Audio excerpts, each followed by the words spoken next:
क्या आप जानते हैं सीता माता किसकी पुत्री थी? आइए आज हम आप सबको उनके बारे में पूरे विस्तार से बताते हैं। दशानन रावण का नाश पर स्त्री हरण ही नहीं, अपनी पुत्री पर बुरी नज़र डालने के चलते हुआ था।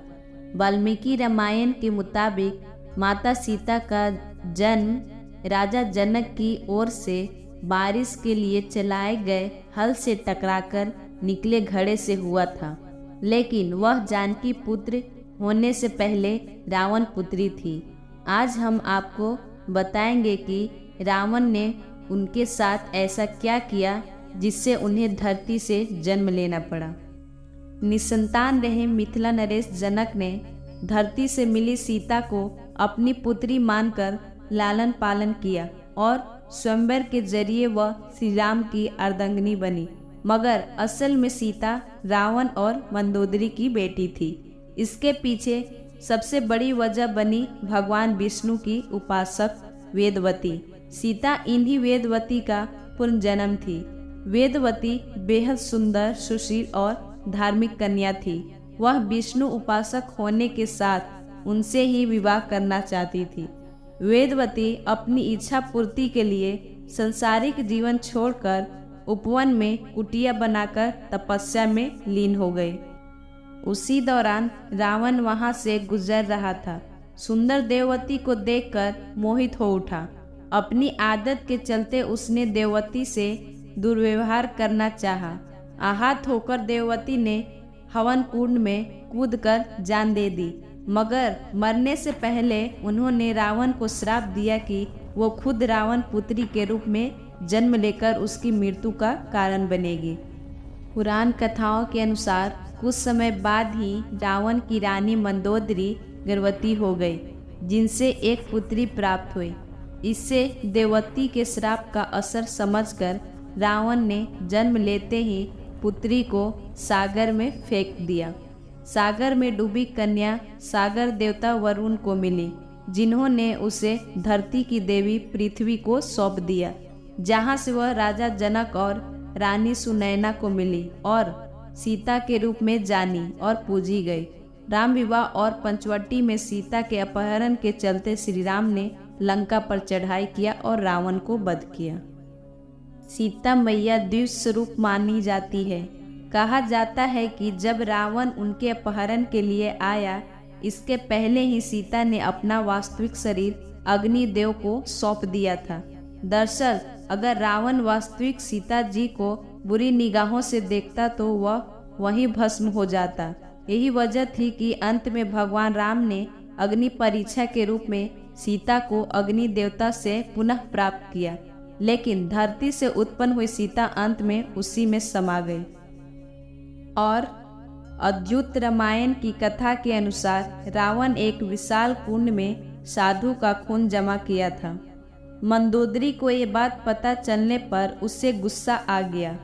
उसने तय किया कि वो खून से भरे उसी पात्र में डूबकर जान दे देगी।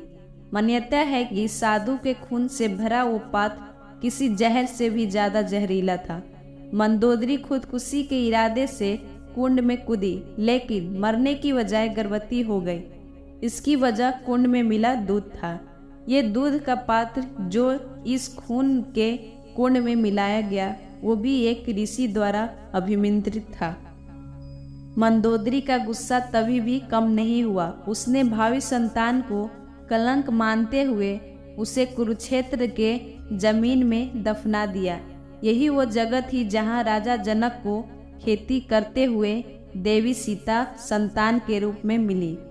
रामायण के एक और आनंद रामायण के अनुसार राजा पद्वश की एक बेटी थी जिसका नाम पद्मा था। वे देवी लक्ष्मी का अवतार थी। जब उनकी शादी का आयोजन हो रहा था तब राक्षस उनके पिता को मार देते हैं। दुखी पद्मा आग में कूद जाती है। रावण को उसका शरीर मिलता है जो 5 रत्नों में बदल गया था। वो उसे एक पेटी में बंद करके लंका ले जाता है। मंदोदरी पेटी खोलने पर देखती है कि भीतर पद्मा है। मंदोदरी अपने पति को पेटी को खुद से दूर करने की सलाह देती है। उधर पेटी में बंद पद्मा रावण को श्राप देती है कि वो दोबारा लंका लौटेगी और उसकी मृत्यु का कारण बनेगी। डरा हुआ रावण पेटी को जनक की नगरी में गाड़ आता है। वही राजा जनक जो पद्मा सीता के रूप में मिलती है। अद्भुत रामायण में उल्लेख है कि ग्रीष्मत नामक ब्राह्मण लक्ष्मी को पुत्री रूप में पाने की कामना से प्रतिदिन एक कलश में कुश के अग्र भाग से मंत्रों उच्चारण के साथ दूध की बूंद डालता था। एक दिन जब ब्राह्मण कहीं बाहर गया था तब रावण उनकी कुटिया में आया और यहाँ मौजूद ऋषियों को मारकर उनका रक्त कलश में भर लिया। यह कलश लाकर रावण ने मंदोदरी को सौंप दिया। रावण ने कहा कि यह तेज विष है, इसे छुपाकर रख दो। मंदोदरी रावण की उपेक्षा से दुखी थी। एक दिन जब रावण बाहर गया था तब मौका देखकर मंदोदरी ने कलश में रखा रक्त पी लिया। इसे पीने से मंदोदरी गर्भवती हो गई। लोग लाश के डर से मंदोदरी अपनी पुत्री को कलश में रखकर उसी स्थान पर छुपाए गई जहाँ से जनक ने उसे प्राप्त किया।